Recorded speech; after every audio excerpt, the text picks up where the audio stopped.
Trump did it. He sued CNN, just as he said he would over the summer. Good afternoon, ladies and gentlemen. This is another declaration of truth from your host, Terry A. Hurlbut. Earlier this week, President Donald J. Trump did the one thing conservatives everywhere often wish their candidates would do. He filed a multi-million-dollar libel and defamation lawsuit against the cable news network, or CNN. Not only that, but he demanded a trial before a jury.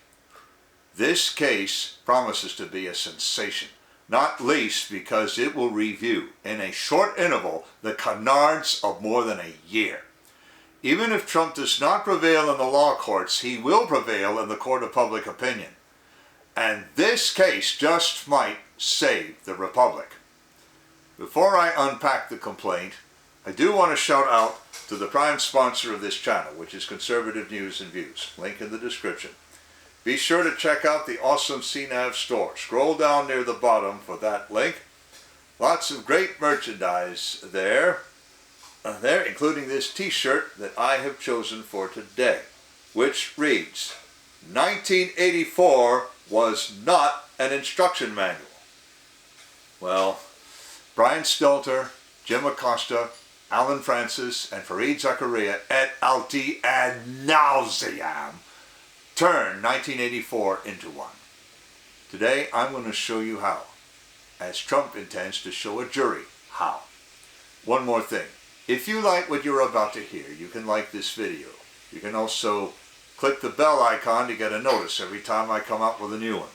In fact, do you see the new icon, the heart shape with the US dollar sign in it? That's the super thanks icon. If you really want to keep these videos coming, click on that and leave me a tip. Any currency will do. And oh yes, actually one more thing after this.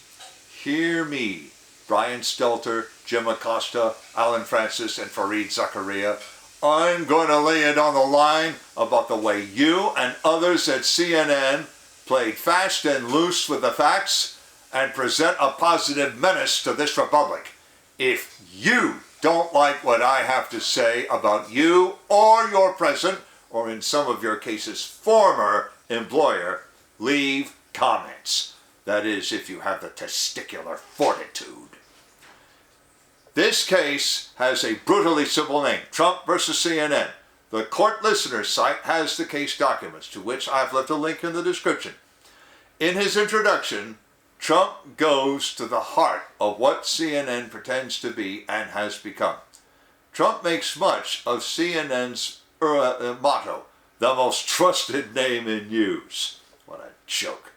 He goes on to show that the American people should not trust CNN any further than they can physically throw their headquarters or their Florida offices, which is why Trump sued them in the United States District Court for the Southern District of Florida.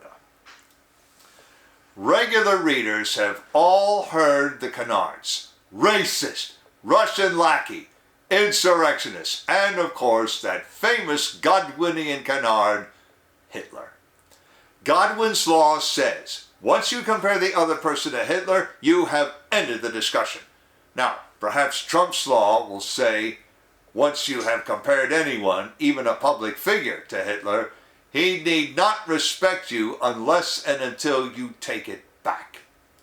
Sadly, Mike Godwin, who wrote that law, now tries to excuse comparisons to Hitler and the original Nazis. So maybe Mike Godwin should suffer the penalty his own law prescribes.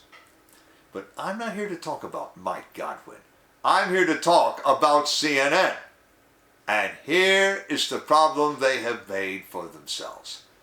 If you say to a person, you're just like Hitler, that might pass as a matter of opinion, which anyone may freely express. But when you accuse someone of repeating Hitler's bad acts, that had better be true, Buddy Rowe, or else it becomes libel or slander if it's not written down. This key sentence sums up the beef Trump has with CNN.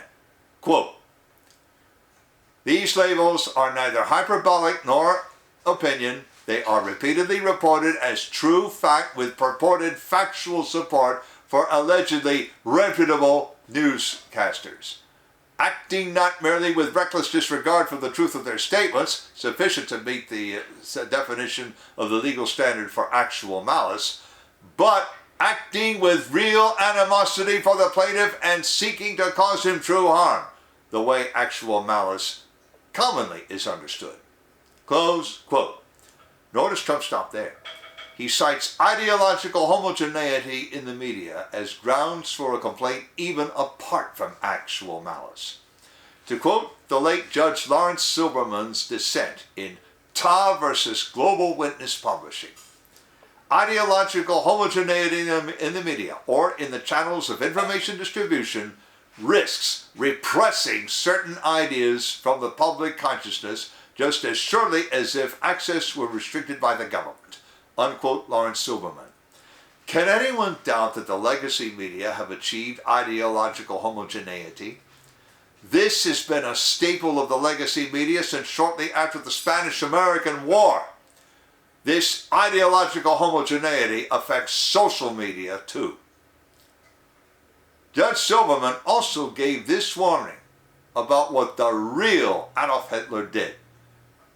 The judge didn't name Hitler here, but when CNN compares Trump to Hitler, they invite judgment by the same standard. So here's what the judge said. It should be borne in mind that the first step taken by any potential authoritarian or dictatorial regime is to gain control of communications, particularly the delivery of news. It is fair to conclude, therefore, that one-party control of the press and media is a threat to a viable democracy. It may even give rise to countervailing extremism. The First Amendment guarantees a free press to foster a vibrant trade in ideas. But a biased press can distort the marketplace, and when the media has proven its willingness, if not eagerness, to so distort, it is a profound mistake to stand by unjustified legal rules that serve only to enhance the press power. Close quote. Countervailing extremism? Well, how about President Biden's speech that looked like something out of the Halloween spectacles now playing in America's amusement parks? Or Hitler's own Nuremberg speech on Party Day? Has not the biased press distorted the marketplace of ideas? So this case treats more than Trump complaining about CNN. This case is about the legacy media becoming a department, read Ministry of Information, i.e. propaganda. In that light, the submerged voters for Trump should make this a class action, and Trump has evidence which he reproduces from CNN's own archives.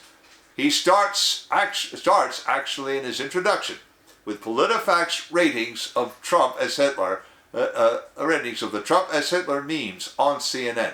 Regarding this last, Trump says, quote, CNN has been given the dreaded pants on fire designation by PolitiFact for its stories regarding comparing Trump to Hitler, close quote.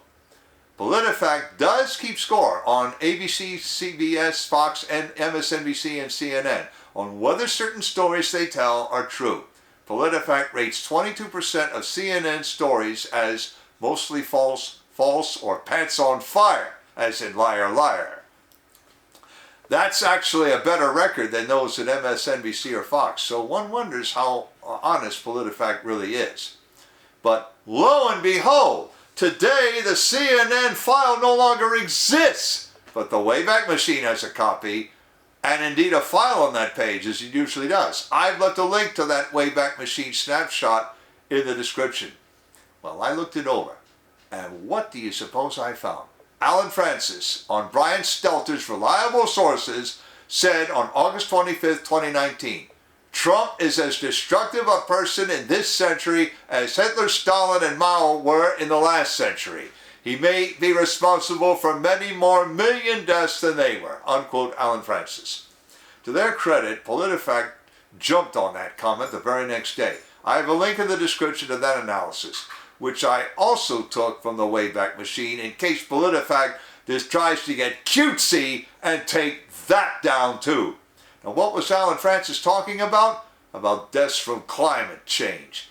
Even though PolitiFact granted the climate change premise, they said that deaths from it would take 40 years even to reach the low end of the people Hitler, Stalin, and Mao executed, starved, or caused to be killed in combat or as collateral casualties of combat. The Alan Francis quote is only one example. Now, before I cite any others, I want to shout out to a sponsor who can really help you through the economic storms to come. That sponsor is oursilverlines.com. Do you feel like you're working harder for your money just to get by? You're not alone. The fluctuating economy, employment issues, unexpected life changes have left many families struggling over the past few years. Collecting gold and silver can help shield you against many of these challenges. But if you're like me many years ago, you don't know how or where to start. Our Silver Lines helps by connecting you with thousands of members who are learning the secrets to creating and protecting true wealth by collecting gold and silver. Now, whether you just want to collect more rare and unique coins or take advantage of the business opportunities that company provides, they can help you learn to live an exceptional life. Visit oursilverlines.com to learn how you can build a legacy for your future. Now, Trump goes on to cite report after report and undercover video of CNN staff boasting about influencing the election. Now listen to this. Look at what we did. We got Trump out. I am 100% saying, you're going to say it, and I 100% believe that if it wasn't for CNN, I don't know that Trump would have got voted out. Behold. Not only did this employee say that CNN did it, but that no one could have done it without CNN. The biggest complaint is that CNN did worse than make light of Trump's concerns about the election of 2020. They called these expressions of concern the big lie. As if that weren't bad enough, now they are looking ahead to the election of 2024. Fareed Zakaria wrote in January 2022 about what it will take to save American democracy. He starts with several discussions of changes in European politics. Now, much of what he says along that line constitutes wishful thinking on his part. But regarding American elections, he says, and I quote, "If Trump wins the nomination, and it's a close election, we will almost certainly face a constitutional crisis. More worrying, given the changes to election procedure, we will likely face this kind of contestation," what a word, "after every close election in America moving forward. The basic legitimacy of the American electoral system has been eroded," unquote, Fareed Zakaria. And what changes is he talking about? Changes to make American elections more secure, not less. Trump's biggest point is that people actually believe such canards about him and about everyone who voted for him. That, ladies and gentlemen, goes to damage, another element of actionable tort. The complaint has a Twitter link to Fareed Zakaria's promotional video. I have a link to it in the description, so you can play it for yourselves. The replies he got are a direct measure of the bad effect. I have links in the description to 6 tweets, all saying that they believed what he said and even thought he hurt his case by trying to disclaim a Trump-Hitler comparison. And why did CNN bring out Linda Ronstadt to make another Trump and Hitler comparison? What does she know about the Second World War anyway? Then we have Jim Acosta going down the same road. YouTube has the video, and I've left a link in the description to that too. The complaint substantiates all this with hyperlinks in the footnotes. Don't worry, I am not going to put links in the description to every one of those. Instead, I'll suggest that you follow the link to the complaint and copy and paste the links you find in those footnotes. But remember, if you find any of those links broken, visit the Wayback Machine. And let's hope that Trump's lawyers have the presence of mind to run every one of those links through the Save Page Now routine at the Wayback Machine so that they don't lose them. As the law requires, Trump showed that he asked CNN to retract this negative coverage. You may remember that I talked about that toward the end of July. Well, on July 29th, 2022, CNN wrote back and essentially said, "Sue us, we dare you." Trump took the dare. Trump also showed from another case, State of Tennessee versus Gwynn, that Hitler comparisons became defamation per se when someone applies them to a public official. Toward the end of his complaint, Trump accuses CNN of selective application of their standards of public official conduct. Specifically, they gave a pass to Stacey Abrams in her complaint against Governor Brian Kemp of Georgia, and to Hillary Clinton and a long list of allies challenging the election of 2016. Selective application of law or any rule or standards is itself a malicious attitude. Reportage on this story comes from Axios, which supplied the link to the complaint, which no one else did, and CBS and Sky News. Axios expressed the usual skepticism that any public figure can win a defamation lawsuit. They cite New York Times versus Sullivan from 1964, which sets the actual malice standard. In that case, the Supreme Court held, quote, "To sustain a claim of defamation or libel, the First Amendment requires that the plaintiffs show that the defendant knew that a statement was false or was reckless in deciding to publish the information without investigating whether it was accurate." Close quote. Now, I mentioned CBS coverage only to condemn it for failing to provide any further perspective, as Axios at least did.